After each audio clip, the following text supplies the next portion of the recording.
துளசி ஆனந்தி என்னைக்கு மனசு மாறி என்னை ஏத்துக்கிறாளோ அதுக்கப்புறம் என் வாழ்க்கையில குறுக்க நிக்காம ஒதுக்கி போயிடுவேன்னு சொல்லியிருக்கா சார்.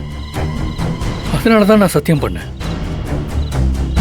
இந்த நிச்சயதார்த்தம் நான் ஆனந்தியோட சேர்றத நிச்சயமா தடுக்காது சார். இது என்ன முட்டாள்தனமான ஐடியாவா இருக்கு?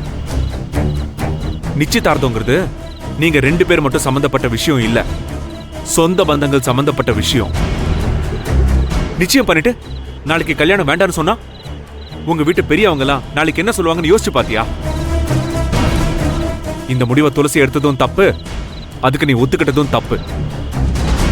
நல்ல வேளை இப்போது எனக்கு விஷயம் தெரிஞ்சுதே, இல்லனா லைஃப் லாங் நீ ஆனந்தியை பிரிஞ்சிருக்க வேண்டியதா இருந்திருக்கும்.